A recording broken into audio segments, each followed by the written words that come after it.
And Recording in progress. uh,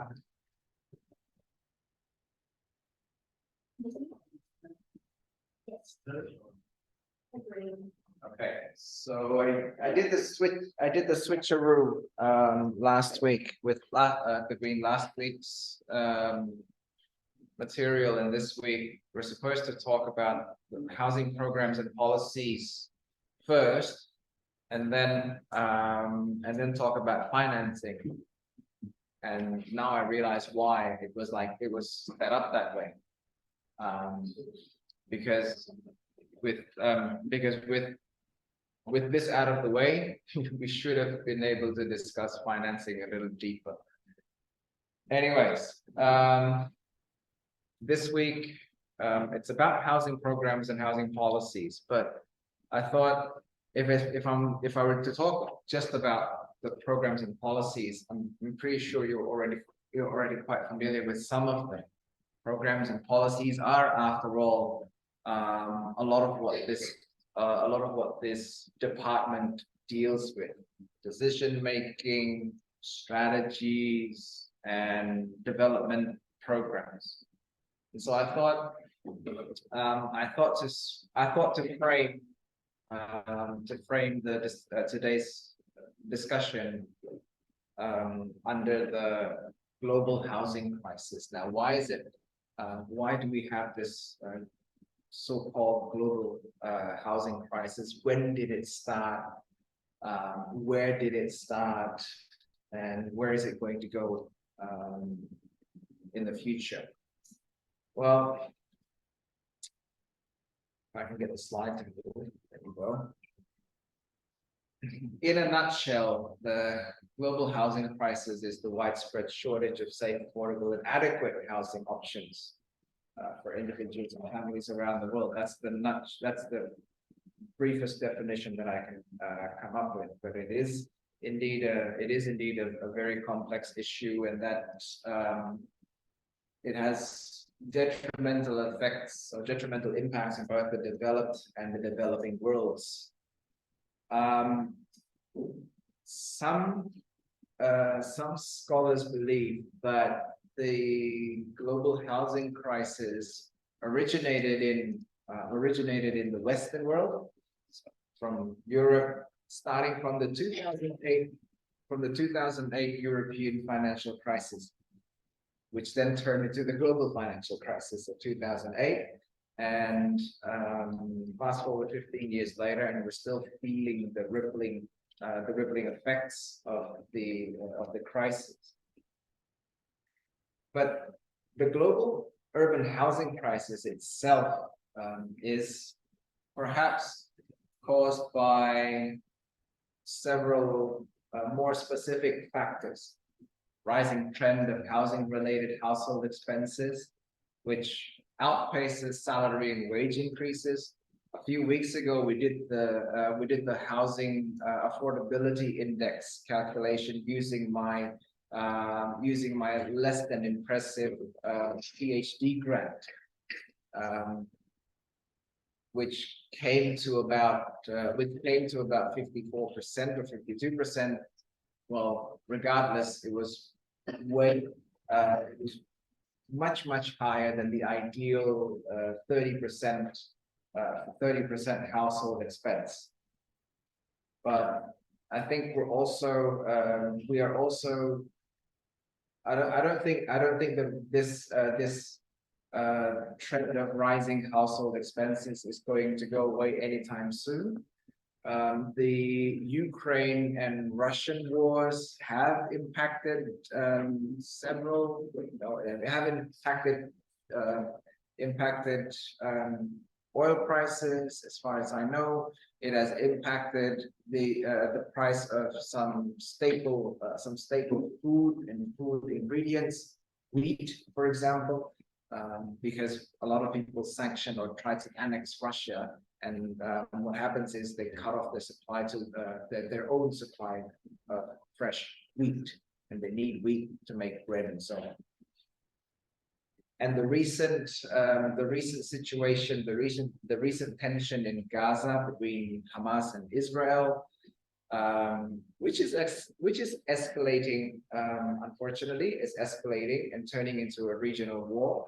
This morning I saw in the news, Syria is coming along in the fight because Israel dragged them somehow, and so those situations, those global situations, are going to have.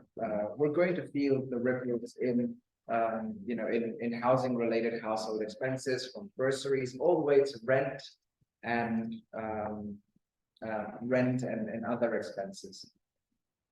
But other than conflict, there are three post-global financial crisis megatrends. Regardless of conflict, these four actually, these four global trends that exacerbates, I would say, the housing crisis situation. So first is the re-urbanization of capital and people, or in other words, it's the redistribution of, or the uneven distribution of capital and people, especially after a period of suburbanization or deurbanization. There was a period where we thought that suburban living was all there is. But realizing that suburbanization and car-centric living is unsustainable. It's not convenient. It's not economical. It's not environmentally viable. So people are moving back to urban areas. Now, it's not just the realization of that, but also basically the concentration of economic opportunities, which has been inherently in economic opportunities, cultural amenities, social networks are inherently available in urban centers. So people decided to move closer to urban centers because of that. And also due to the rehabilitation and revitalization of or redevelopment of urban neighborhoods and the growth of industries and businesses in urban areas, they also contribute to the move, also the redistribution of capital, redistribution of people throughout the world. And so I think this re-urbanization of capital and people is also driven by an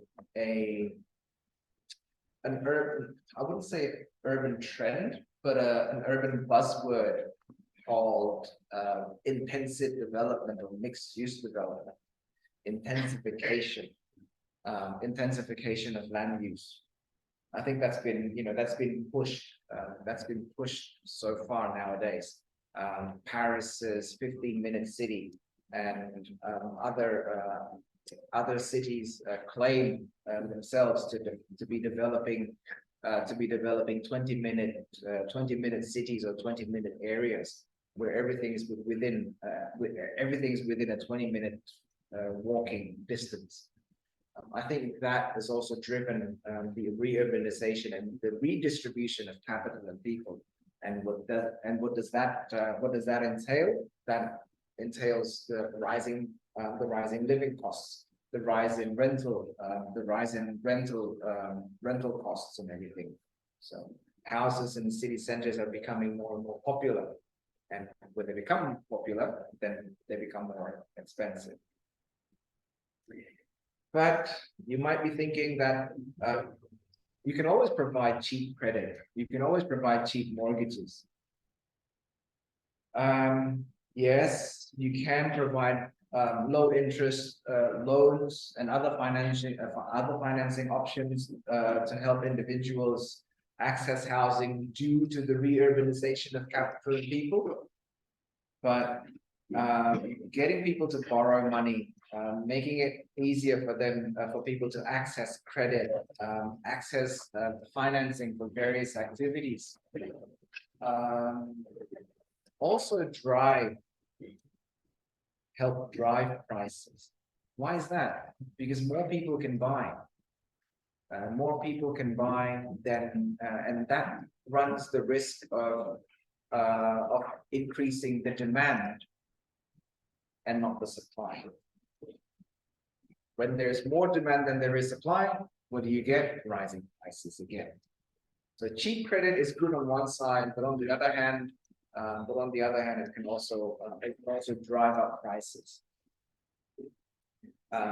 It says here it can also contribute to the inflation of asset prices, including housing prices, as increased access to credit leads to higher demand for properties. So there you go. Expensive property, re-urbanization of capital and people, good and not good at the same time. Give them cheap credit to access housing in cities. Is it good? Yes, up to a certain point. Once the demand gets too high, then prices will hike up, and that's no good. And then thanks to the economic crisis, the global financial crisis, or several crises, we have rising inter-society inequality, or let's just call it rising inequality. The picture here actually says mind the income gap. There is an increasing disparity in wealth, income, and opportunities within any given society. I think, and the global COVID-19 pandemic a couple of years ago that we pulled through didn't, contributed to the exacerbation of that situation. For those of us fortunate enough to be able to conduct some of our activities online, or to conduct some of our activities in a much safer environment, it helped us a lot. But for those who were less fortunate, then some of us are still recovering from that situation. And for those who are less fortunate, then this gap in opportunities is just getting wider and wider. Other than the global pandemic, the inequality is also associated with neoliberal economic policies and, of course, globalization. A couple of weeks ago in the introduction to urban planning class, I asked, what do you think are the solutions, or the viable solutions to some of the urban issues? And one of them said, and I quote, we should adopt more neoliberal policies. And then I asked them, what is a neoliberal policy? Then again, what is neoliberal policy? What is neoliberalism? Does anybody know? It's a word or a term that gets thrown around quite a lot in planning courses. And I bet it's only going to get more, you're only going to get more exposure to this term, neoliberalism, when you join the urban planning theory class. Does anybody know, or anybody want to attempt to explain to me and to the rest of the class what neoliberalism or neoliberal economic policies are? Sure. I think neoliberal means that you do more than okay. Labor plan.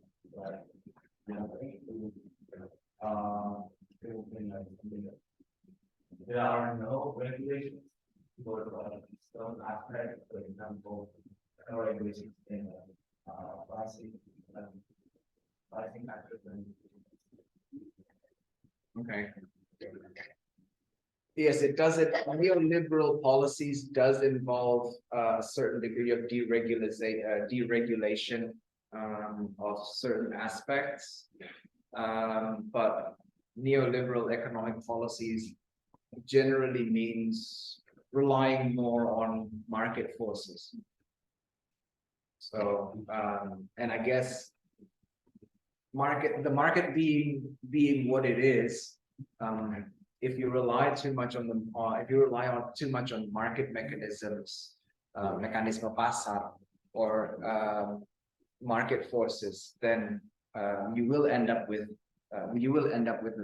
a certain degree of inequality at some point, because only the strong survives, I reckon, if you adopt that market forces thing.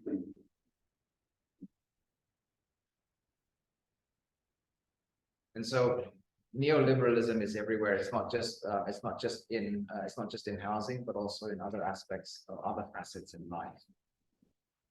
And then there is another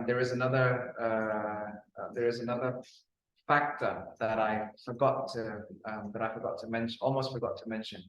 The shift from housing as the shift from housing as a home to housing as an investment also doesn't help the global housing crisis. It's simply because housing is increasingly seen as a means of capital accumulation. The more houses you have, the more capital you have. It basically means that, as we all know, property or housing prices continue to increase regardless of. So if you have multiple homes, if you have multiple houses, then chances are they're only going to add up in value. They're only going to multiply in value over the next few years. But that's just a simplified view of it. But doing so means, if you do that, if you view housing as an investment asset rather than just a home, then there is a good chance that you are cutting off other people's or reducing other people's opportunities to accessing homes, especially if you already have a home. I'm not saying that it's a good thing or a bad thing. It's one of those gray area thingies. You could in effect, for example, if you view houses as an investment, you could in effect help people access housing through the rental market, for example, which of course helps them. In one hand, it helps them access housing, but on the other hand, it helps you accumulate capital. And contribute to your own wealth. Further reading of the factor of housing as an investment rather than a home. You can read that on your own time. So all these four factors, and perhaps a little more, ultimately contribute to the unaffordability of housing for many people. I think right now in the UK, your generation in the UK, let's just say our generation, if I broaden the age category a bit more, our generation in the UK, in the current situation, is said to take about 100 years to afford the down payment of a home. That's how dire it is in the United Kingdom. So young people can't access homes. Even the down payment itself, if you work a regular job, if you're well educated, work a regular job, it'll take you 100 years to afford even the down payment alone. Here, maybe not so, not so severe, but I could be wrong. Now, again, I'm still trying to build this context of, housing, prices, so to say. In 2020, the countries with the biggest house price increases: Turkey, New Zealand, Slovakia, Russia, Luxembourg, Poland, United States, and Peru. Indonesia is not on the list, so that means our housing price increase is not that bad. Well, according to the house price to income ratio, we sit somewhere. Oh, here we are, Indonesia, right here, next to Brazil. We're still not that bad. We're next to China. The worst is Luxembourg, Portugal, Canada. House prices have indeed grown much faster than incomes. But this graph just sort of illustrates how much work we have to do just to access housing. How much work we have to do to purchase our first home. Even then, you still struggle with other aspects too. But that's the housing market. What about rent? Well, rent is increasing. So for low-income families, that's a very big yellow flag. And just as an example, with my superb PhD grant, it was 52% housing affordability. My housing affordability index was about 52%, right? And that's with a rent of about $310 for every 2 weeks. So in a month, it would be about $620. Before coming back to Indonesia, in 2019, the agency through which I rented my unit offered an increase in price to $320 per week. That was in 2019.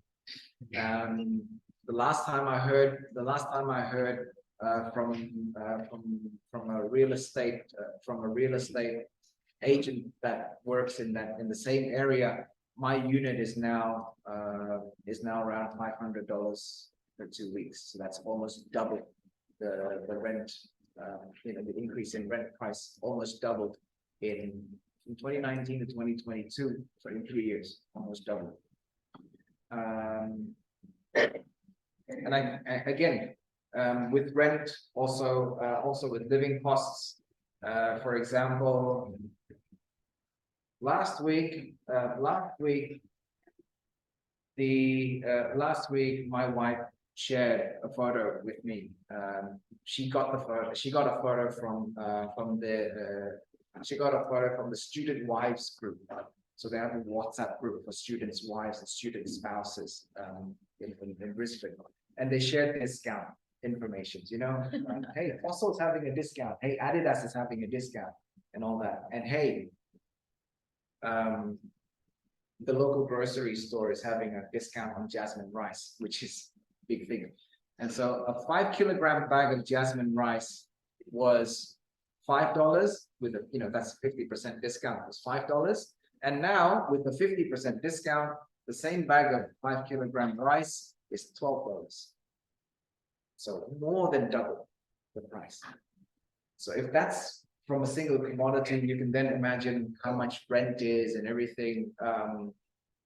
When we had Professor Tan here last week, I asked him what's fuel prices there now. He said, "Oh, it's not as bad as it was during COVID, where it was about $2.50 per liter. It's now around about $2.30." And that's still quite significant, considering that when I first came to Australia in 2015, fuel prices were 70 cents per litre. Yeah, that then contributes to rent increases and other things. Now, measures are indeed needed to include, affordable housing units and rental assistance. So what does this all mean, this global housing crisis? What if we let it go, like Elsa in Frozen? What if we let it go? What if we just leave it be? Well, some detrimental impacts, of course, overcrowding, inadequate housing. In the developed countries, it's not so visible. It's not so visible. Point number two is more visible in developed nations, in the Western world, in the global North. Point number two is more evident. In countries like Indonesia, point number one, overcrowding, inadequate housing is very evident. Slums, squatter settlements, informal settlements. I don't like to call I don't like to associate informal settlements with slums and squatters, but unfortunately, it is what it is. Most informal settlements are generally categorized as squatter or slum settlements. Why? Well, because why do those things happen? Because of the lack of affordable options. There are no affordable options, and people take it into their own hands. Communities, local communities take it into their own hands to provide housing on illegal land. What about the infrastructure? There is a very popular term in Surabaya. I don't know if there is. I don't know if this term applies elsewhere in Indonesia. But for electricity, gantol, or if you translate that literally to English, it's hooking. In other words, you take a power line and you hook your own line to that power line where you get free electricity. Unstable, but free electricity nonetheless. Gantol. What about water? There are rivers. There are rivers and waterways. So lack of affordable options leads to limited access to basic needs. So points number 1 and 2 are, of course, then linked to point number 3. In the developed nations, in the developed world, housing insecurity and homelessness is very, very evident. Singapore, for example, they hide this very well. Singapore, housing insecurity and homelessness in Singapore is very well hidden. I never realized that. I think during my 2015 visit to Singapore, I thought, this place is so nice, isn't it? Something must be wrong. They must be hiding something very, very wrong behind all of this. It turns out that homelessness rate in Singapore in 2015 was about 15%. 15%. That's huge for a country that small. But they hide it very well, like I said. So overcrowding, inadequate housing, housing insecurity, and homelessness leads to limited access to basic needs. So if the situation were to continue, then a significant portion of household income, a significant portion of low-income households will have limited access to basic needs, which leads to inequalities in healthcare, inequalities in health, inequalities in human development index, and so on. Increased inequality, gentrification and displacement, and the general spatial segregation. More can be read in Wedstein, the Global Urban Housing Affordability Crisis. I think I have a copy of that. The article is available from Sage Publishing, but it's limited access. I have a copy of that. I make a mental note to upload it to our classroom. Now, it is important to address the crisis, and we can address the crisis through policies and programs, or programs and policies. So it's significant. The crisis, it has significant social implications. It has economic implications. It has spatial implications. And so we need to address this to create inclusive and sustainable cities. Ultimately, that's what we all work towards. Now, programs and policies are the topic of this week's discussion. First of all, programs. Programs play a very crucial role in addressing this housing crisis, and they take form they take many different forms, actually. Urban housing programs. So first of all, social housing programs or public housing programs.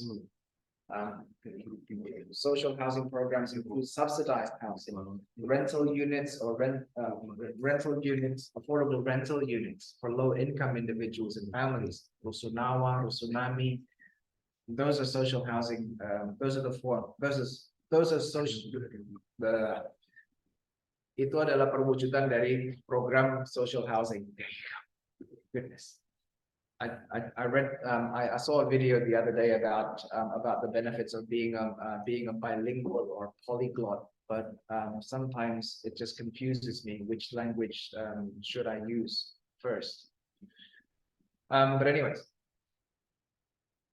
a lot of the time social housing programs are initiated and managed by the government or non-profit organizations. And their orientation is to provide long-term affordable housing options. Sorry. So no short-term deals here. Social housing programs. You can view social housing programs as a temporary shelter. People live there until they can get, until they are financially capable of affording better housing, and then they move out. But a lot of the times, social housing programs or public housing facilities, subsidized housing facilities, end up being a multi-generational dwellings. And it is very evident in the vertical housing facilities in Surabaya, from the oldest to the latest structures. If you can't access public housing, then perhaps you can access rental assistance programs, housing vouchers, rent subsidies, and the like. They help low-income individuals and families, of course, because obviously low-income individuals and families aren't the most vulnerable. And they can access private rental markets through the rental assistance programs. It takes form. It takes the form of financial support, usually to cover a portion of the rent, or sometimes even a full, it covers the full rent. One rental assistance program that I know of that the Australian government has is called Centrelink. Centrelink provides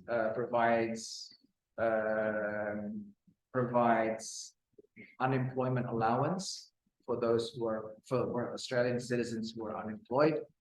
This unemployment allowance was, if I remember correctly, was about $400 per fortnight. So in a month, you get about $800. It's not much. My superb PhD grant is a lot larger than that. But $400 for not doing anything. That's not bad. Plus, on top of the $400 allowance, you do get a rental assistance voucher, which covers up to about 70% of your rent, if I remember correctly. So that's pretty good if you can get the allowance, and if you're a citizen, of course, if you can get the allowance and access to that to the rental assistance voucher, then it's pretty good. Actually, sorry, it's not only available to citizens, but it's also available to temporary residents, depending on your funding scheme. My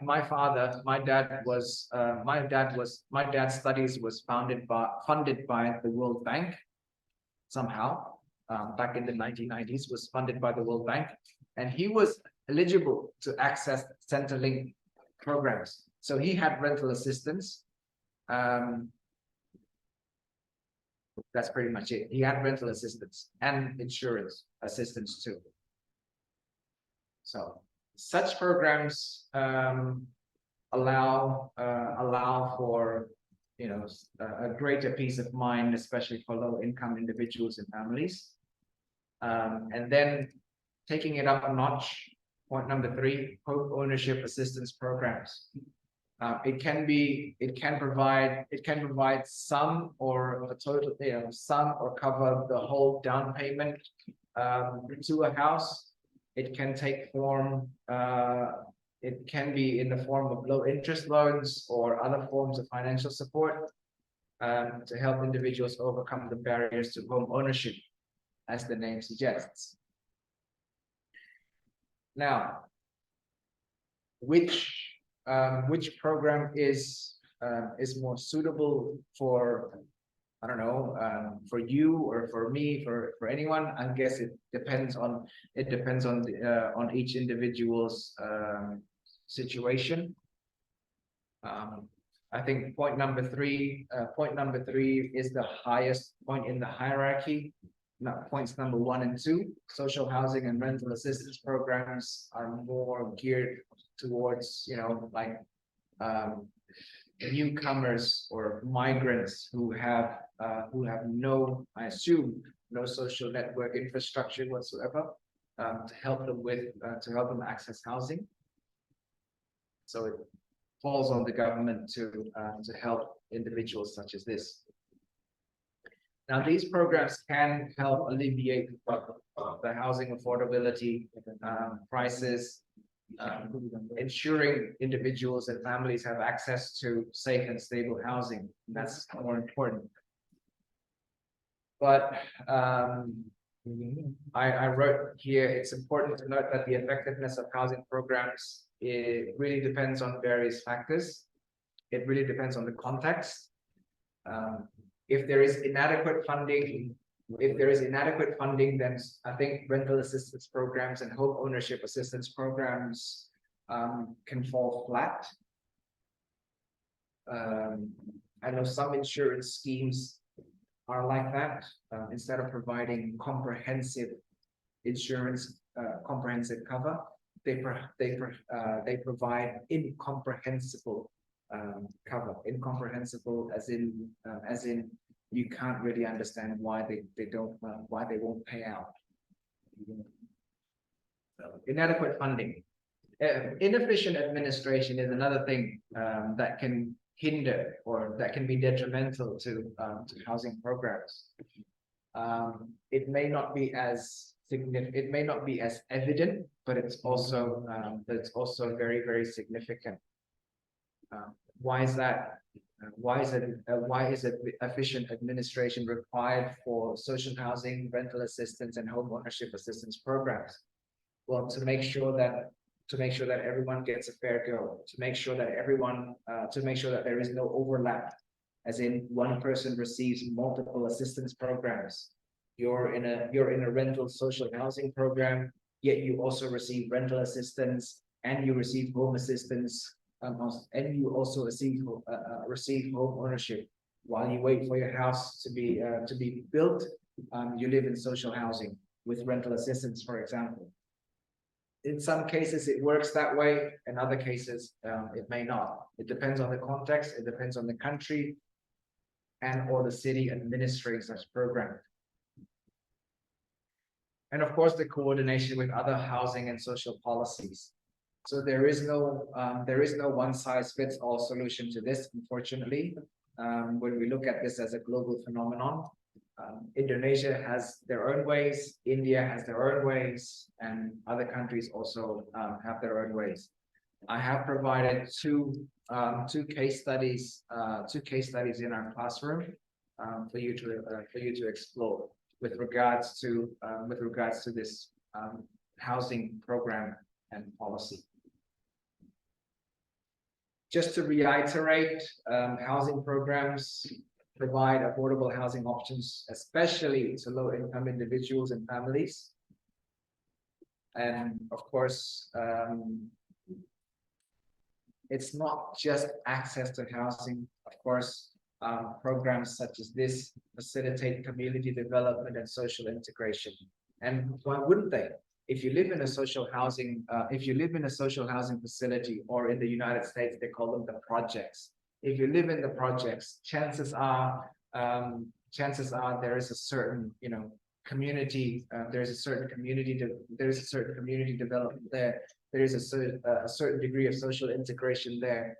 Although there are projects with issues, but a lot of times these community housing programs, these low-income housing programs help develop social integration and community development, as well as ensuring access to affordable housing. Now, policies are different to programming because policies take the form of regulatory frameworks. They provide the legal foundations to programs. They provide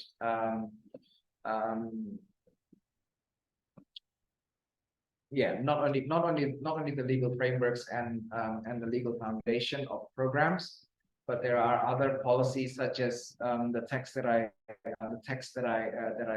highlighted in bold. Housing policies allow the provision of affordable housing. Say, if the president says, "Oh yes, we're going to build affordable housing," but if that's just the word of mouth, it's not turned into a legal document, a legal policy, then his word and their word means nothing. So policies is the foundation of a program of multiple programs and such. Policies also influence zoning. So there's zoning policies, there are affordable housing policies, there are housing provision policies, there are and the like. For renters, there's tenant protection policies, rent control measures, rent control policies. That if rent control measures are in place, then it allows the government to control a certain degree, or it affords governments a certain degree of control over the rental market. For example, you can't have units, or you can't have rental units that are more than $500 per week in rent, for example. And then there are eviction protections, especially those living in informal arrangements. They're in high risk of being evicted in volatile land, squatters, for example, and regulations to ensure decent living conditions. So standardizing living,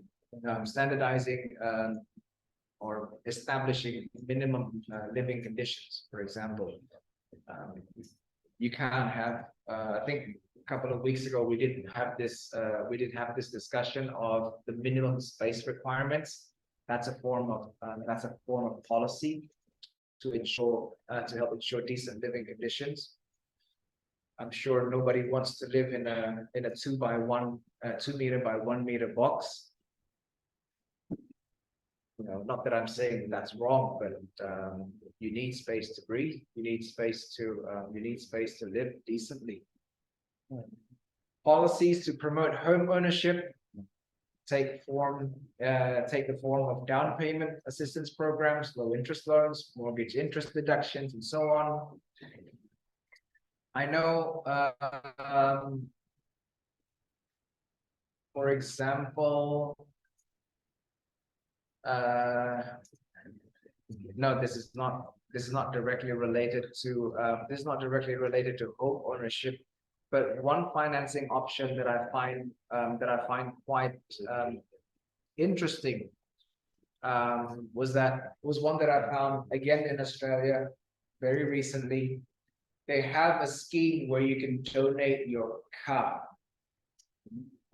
You can donate your car to a charity, and then the donation receipt, you can take the donation receipt to the Australian tax office and use it as a tax deduction. So tax reduction. I know in Indonesia they already use this a similar scheme. So if you pay religious tax, zakat, and whatnot, you can report it to the tax office to have it deduced from your tax, from the amount of tax you have to pay. So in other words, the religious tax is paid for by the government, which I think is a pretty interesting scheme, because normally that's a very personal thing. But in the context of housing, then I guess that takes the form of mortgage interest deductions, because it's not the mortgage that actually is a burden, that's actually burdensome, but the mortgage interest that is burdensome. Policies to address spatial inequalities, promoting mixed income neighborhoods. The balanced housing policy, Hunian Berimbang, for example, is one policy that tries to promote mixed income housing or mixed income neighborhoods. And that also in effect improves access to amenities and services, especially in disadvantaged areas. Why is that? Well, because say, for example, the 3-to-1 ratio works. For every one luxury houses, you have to build 2 middle income housing and 3 low income housing. If people can access the 3 low income housing category, then they have better access to services and amenities, or access to better services and amenities. Policies to implement urban regeneration initiatives, revitalizing distressed neighborhoods. I wouldn't really say distressed neighborhood.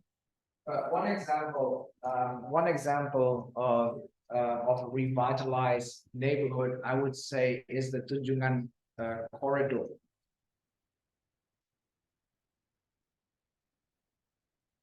Now that corridor has experienced a significant revitalization thanks in part to government policies. Just a little bit of history on, it's not directly related to housing, but it can be related to housing. If we take the Tunjungan case, for example, back when I first enrolled at ITS as a student, so back in the year 2000, Tunjungan was not exactly a street that you want to visit. Why? It has 4 lanes, 4 or 5 lanes, I think, right? 4 lanes. But back in 2000, there is only 1 lane that you can use for traffic. What about the rest? Full of food vendors, people selling pirated VCDs and DVDs, people selling accessories, pirated caps, bracelets and everything, full of that. And in the evening, nobody wants to go there, or you shouldn't go there in the evening because it's dark. It's dark, full of very sketchy cafes, cafe lesehan. Well, The word Cafe Lesehan now is a bit more positive, has a more positive vibe to it than it was 20 years ago. Cafe Lesehan generally means a place back then. It generally means a place where you get your, you get your shot of moonshine. You know what moonshine is, right? Homebrew alcoholic beverage, moonshine. Shot of moonshine mixed with whatever. So a lot of that. Fast forward to 2017 to 2015, 2017, things changed. The government decided we're going to fix the well, first they didn't immediately fix the pedestrian ways. The first policy was to eradicate street vendors. Eradicate street vendors, eradicate Cafe Lesehan, so illegal cafes and everything, eradicate all of that. Once they have eradicated that, once they have rectified, or I would say, once they have reclaimed some of the space, they went, the government policies targeted other aspects of the built environment. See, back then you couldn't see the building facades. It was all covered up with metal cladding because the street was dominated by electronic stores selling electronic appliances. So the government said, take off the cladding, take off the facades, let people see the original building's facade. And that's what you are seeing now. And once they've done that, provided incentives to store owners who took down the cladding, they fixed the pedestrian facilities, making it easier for people to walk on, and providing restrictions, enforcing the laws of people parking on the sidewalks, people selling on the sidewalks and everything. So that was a very big revitalization project, which was implemented through different policies, through different programs, to coming to the Tunjungan that we see today, which I think is fabulous. I don't really like the food options there, but I think the atmosphere is fabulous. I love walking through that area. And Professor Tan also loved going through that area. My supervisor, Professor Doug Baker, when he came here, he said, I couldn't get enough of this street. He keeps spending time walking up and down Tunjungan. And I think he wound up somewhere in Banele as well at some point. He just loved walking that area. So maybe that doesn't really do much for housing, but people walking increases exposure to the kampungs on both sides of the street. And that increases interest in the kampung life, kampung lifestyle, and all of that. So maybe from taking pictures for Instagram or other social media content, then evolves into, I want to have a house in the kampung. So maybe revitalization or revitalizing neighborhoods does not directly impact its housing market, but it can certainly generate interest slowly but surely.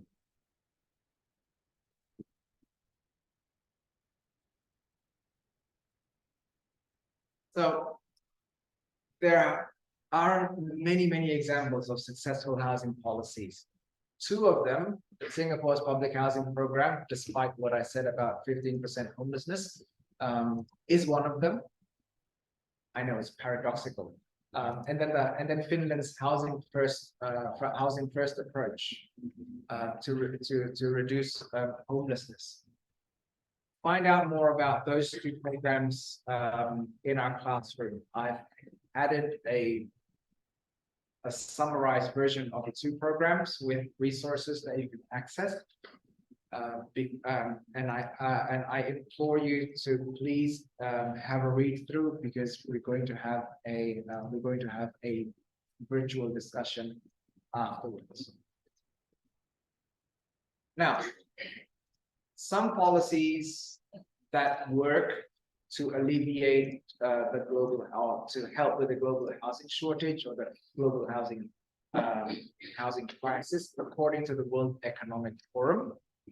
They include upzoning, less strict immigration policies, financial incentives, commercial retail space, and more mortgages for home buyers. So what does upzoning mean? Upzoning means intensifying land use. So rather than have single family dwelling units or single family plots of land where only single families have access to, upzoning allows the construction of several units per lot. Now, so intensifying land use, maximizing the area you have. I think it's not only exclusive to Berlin, but also to other big cities across the world. However, if you densify smaller lots, it is time consuming, and more importantly, smaller lots have very limited impact. So upzoning is a policy that would work if you try to create entire neighborhoods, if you try to initiate large-scale construction, like high rises, mixed income towers. So large scale. Upzoning only works if it's large scale. If it's just 1 or 2 plots of land, then it's not going to do you much good. But it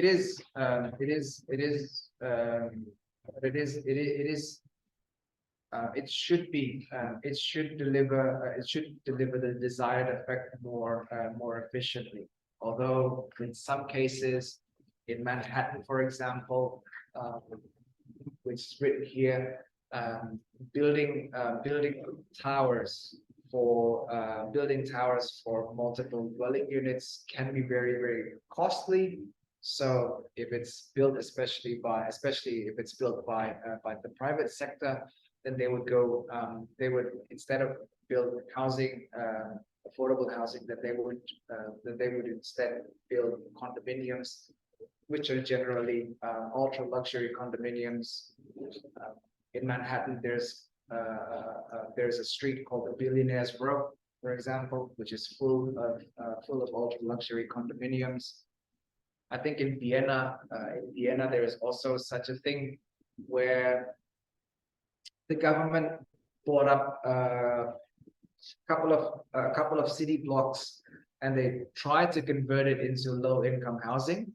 But what happened was, because the land was situated in the heart of the city, it actually didn't become public housing. It didn't become a public housing facility. Instead, because the government needed to make their money back, it ended up selling to billionaires. So it became sort of Billionaires Row of Vienna. I know that because I saw one. I went into one with my cousin, and she said this was supposed to be public housing, and it was very evident. It was very apparent because the units were so small. What people did was they bought up multiple units, knocked down the walls, and converted it into a single condominium. So sometimes, sometimes government programs work, and other times it backfires. I think it's especially hilarious. I know this is a very evil laugh. I'm laughing, an evil laugh deep down inside of me, because it backfired. It's just so funny. It's not supposed to be funny, but I find it funny somehow. I'm sick, I know. And then in some countries, they can also benefit with less strict immigration policies. This works for developed nations, for developed countries, not for our country. We don't need less strict immigration policies. We need stricter immigration policies. Why is that? A lot of the times in the Western world or in first world countries, in the global north, the construction industry relies heavily on immigrant workers. And so looser immigration policies can help reduce housing costs by lowering its overall development cost and and also abating labor shortages. But in Indonesia, where labor is mostly sourced locally, immigration policies may not be very effective. In fact, we might need to be a bit more stringent on immigration policies. Visa on arrival, for example, is one of them. One of the things that I don't really agree on.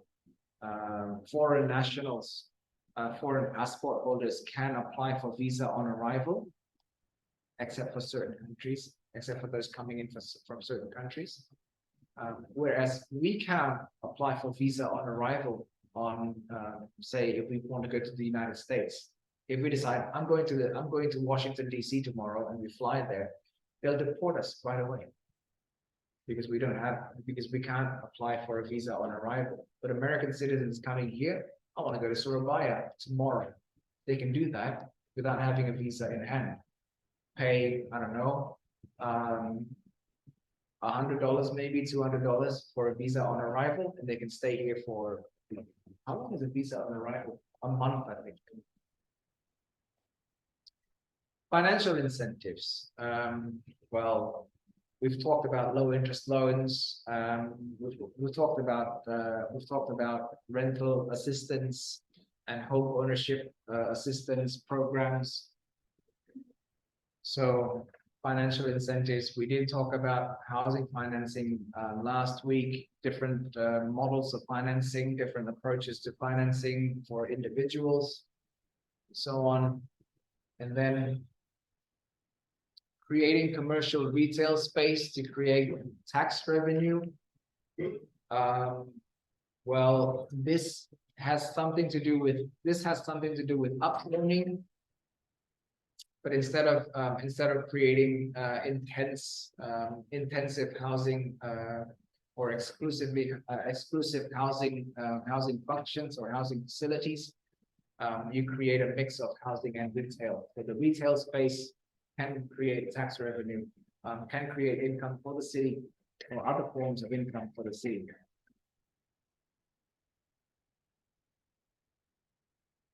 And then finally, of course, just provide financial assistance, provide mortgages for potential home buyers or to attract potential home buyers.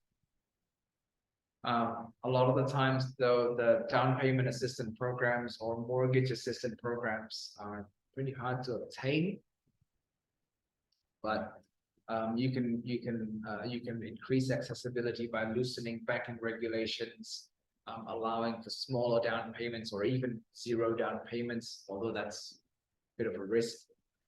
But at least that can help ease the burden on buyers, helping ensure home ownership, and so on. But I'd like to talk a little bit about NIMBYism, or not in my backyard-ism, or anti-business measures. And it has, and NIMBYism has worsened thanks to the pandemic. It's really difficult to it has created a difficult environment to start new, start fresh. And of course, one thing that I didn't mention here is the overall political atmosphere. I don't know if you followed the presidential debates. I think it happened a few months ago. I don't know if you followed them, but I'm really interested to hear what the three candidates or what the candidates have to say about housing. If I may make a suggestion for those of you who are voting, vote for the one with the most rational housing program. One that is most rational housing program, one that is the most likelihood of sustainability. vote for that. You can't go wrong. If you're voting for the one that said, we're gonna have more jobs and everything, yeah, jobs are jobs, but housing is important. Because it determines, it determines stability in life and then.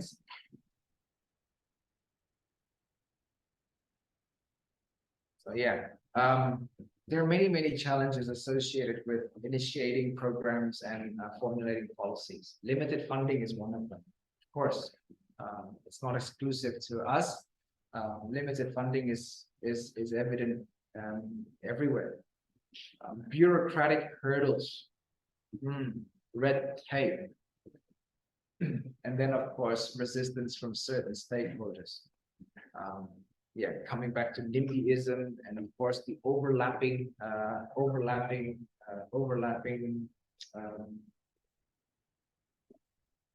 do you say this? And overlapping interests between individuals and other stakeholders. Now you can initiate, you can adopt strategies like PPPs, financing models, community engagement, but there is no one-size-fits-all solution. But I can give you some potential solutions. There are 5 or 6 potential solutions that are written down here. Increase the housing supply. That's one thing for sure. If the market is saturated, the logic behind increasing housing supply to drive down property values or housing prices is that if the supply exceeds the demand, then of course it will help bring prices down. Unfortunately, this doesn't really apply to property or housing. Regardless of the supply-demand ratio, property prices continue to rise. Improve housing affordability through rent control and tenant protections. Rent control, yes. Tenant protection, what does tenant protection mean? There is a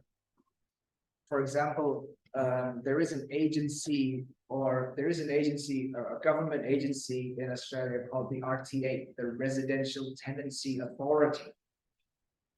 And what they do is they help manage disputes between tenants, people who rent, like me, tenants and landlords and property owners. For 4 years staying in that same unit, I have never met my landlord. I always talk to them through the agency. If that fails, if that communication channel fails, then I would then talk to the RTA, the Residential Tenancy Authority, which would mediate me as a tenant and the agency and the landlord. One example. I lived on the top floor, directly under the roof. And what happened was the roof of the building was so old that it was leaking. It didn't leak the first couple of years I lived in that unit, but it leaked in the 3rd year. So when it rains heavily, there's a waterfall feature inside my apartment. Now the waterfall feature wouldn't be much of an issue had my unit not been carpeted throughout. Thing is, I had a really thick, nice carpet laid out inside my unit. It was very comfortable, but it wasn't ideal when you have a waterfall feature inside the house when it rains. So who do I call? The agency. The agency then contacts the landlord, saying this is what's happening. But since the unit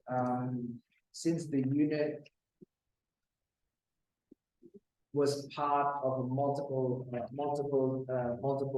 unit compound, there was a flat, of course, multiple households, multiple families. Then it's not as easy as the landlord saying, okay, we'll fix the roof, because it concerns other residents too. So with the help of the agency, with the help of the RTA, I and other residents we managed to pressure the landlords, so multiple landlords. We managed to pressure the landlords into fixing the roof of not only my unit, but the whole flat. So that's what tenant protection means. It took us more than 6 months to do it, but we finally got a new roof over our heads. And they said, okay, the landlords have agreed to replace the roof of the entire unit, and that cost them about $40,000, I think it was, which was pretty cheap considering. And they started with the roofing on top of my unit. Another case was when during winter somehow our heating unit was busted, was stuffed. It didn't work. So there was no hot water. There was no hot water throughout winter, which was very pleasant. Which was not pleasant, of course. It's not when you're trying to take a shower. You're trying to take a shower at 7 in the morning. It's about 10 degrees. It's about 10 degrees outside, and you have no hot water. Not ideal. Okay.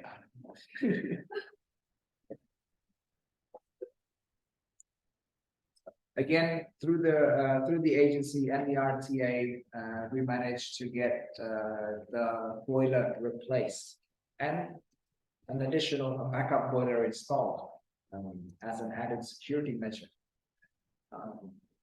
It only took us about 4 months, which means it took us the whole winter. So nobody showered during winter. It's too cold. You can imagine how we smelled back then. But that's tenant protection. That's an example of tenant protection or tenancy or tenancy control or tenancy service. But in this context, tenant protection stabilizes rental prices and prevent unjust evictions. So it's not just fixing units and fixing utilities, but also protecting tenants from evictions. So the RTA, other than help put pressure on landlords, as long as I haven't breached my contract, the RTA, the Residential Tenancy Authority, would then help me access legal services, for example, if the landlord decided to evict me. So as long as I haven't breached my contract, then I am entitled to a lawyer, and the RTA takes care of all of that. I'm not sure if there is such a thing here, Residential Tenancy Authority or something like that. Have a look through it. I don't think there is any sort of protection.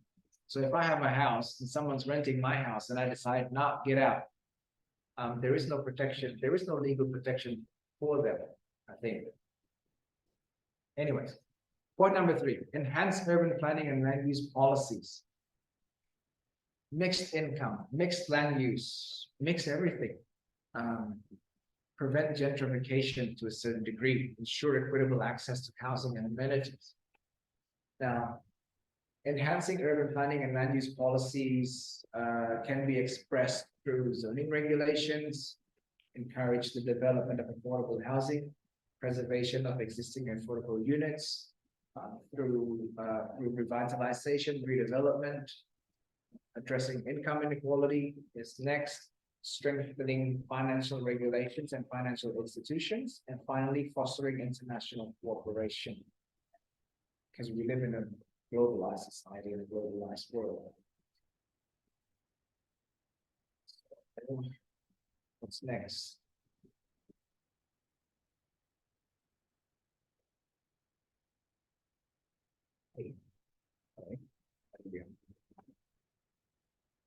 Wait, I'm going to pause recording to now. I have this. I don't know why. I have this interest in socialist countries somehow. mainly because back in 2009, I think during a midnight discussion with my workmate, we were living in the office dormitories in Brunei. And we were restless, and so we just started talking. And I asked him, "So, what do you think Indonesia should do to boost their economic development?" And he said, "Oh, we should take the form of a socialist country first." And I thought to end the discussion right there and then, but he had such a compelling argument. So I think it was since then that I took interest in the differences between socialist countries and post-socialist countries. I say post because a lot of countries started out as socialist countries, but then they decided it's not working for us, and so they adopted more neoliberal approaches to development. Now, housing in socialist countries, we did have a brief discussion of this in the urban morphology class, if you remember that video, the differences in morphology between socialist and post-socialist countries, which had a lot to do with the housing system there. And so housing system in socialist countries involved work units providing subsidies. Which is very evident in China. It's still very evident there. Post-socialist countries shifting to neoliberal development has somehow fallen into the trap of the lack of affordable housing, and so a lot of them have to catch up with Western countries in terms of housing provision and social development. Now, I created a discussion in classroom, of course, and let me just. I want to show you that first.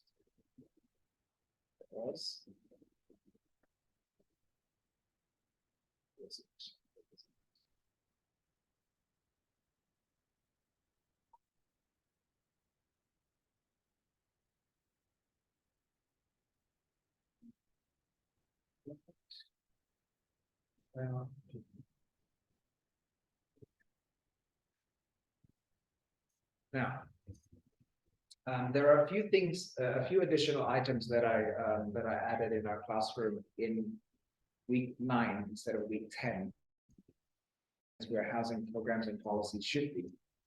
A brief reading on what the global housing crisis is, how it affects countries worldwide and everything, and then some strategies to address affordable housing crisis. And then the 2 case studies that I talked about: Singapore Public Housing Program and the Housing First Finland program, and then this discussion forum, housing in socialist countries. It's a brief introduction, and so I'd like you to answer this question that suddenly popped up in my mind. Considering the characteristics of socialism, for example, the abolishment of private ownership of property, how do you think the global housing crisis has impacted socialist countries? And can that approach, can their uniqueness, abolishing private ownership of property, can that approach offer solutions to affordable housing? Or will the abolishment of private ownership of property be their undoing? Access to I've provided resources below for you to build your argument. It's full of links to different articles, which I've made sure that you can access. So have a read through these resources first before posting your response in a forum. And again, do you think that the abolishment of private ownership rights it will help with affordable housing. Should we implement it here? I know how this country feels about socialism, but barring the tragedies that happened a long time ago, do you think it's viable to be implemented here? For the, for the purpose of providing accessible housing? Or should we turn to other measures? Do you think that the current measures work? I don't know. So have a think about that. And the forum is open until next Monday, November 6th, 5 p.m. Because I want you to really think through it. Actually, no, I'm sure you're going to do this with other tasks as well. But I really want you to think through it. Right. And that is now. Any questions with regards to housing policies and the discussion task?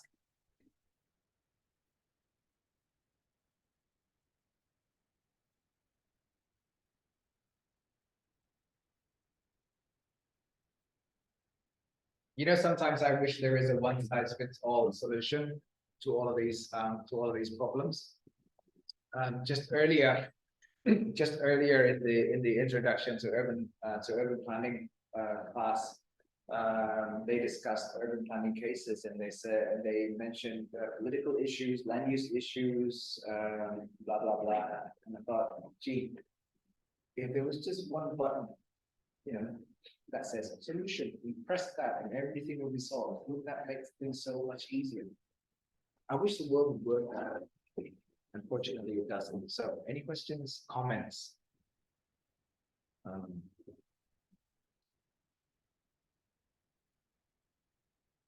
Other than the discussion forum, if you have comments or questions regarding the slides, you can access them through the link below.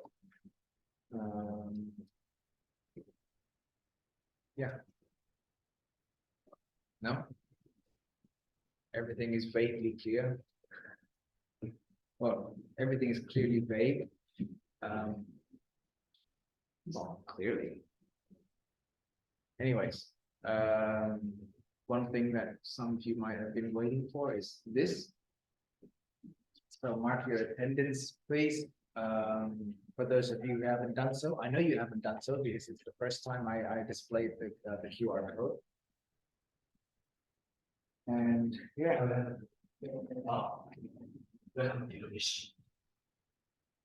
What? Oh, the hard copy.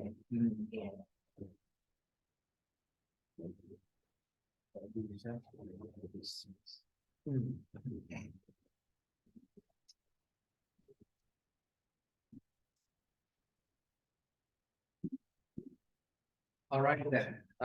If there are no questions, thank you very much, everyone, for coming in today.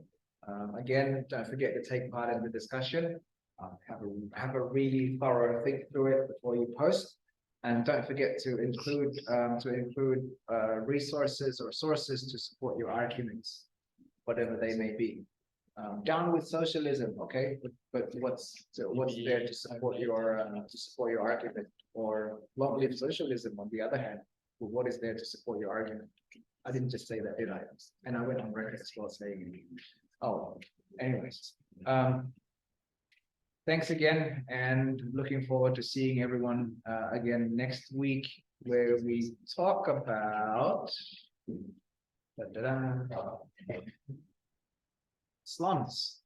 Oh, I like this. I don't like slums. I like the theme. Again, I went on record saying that.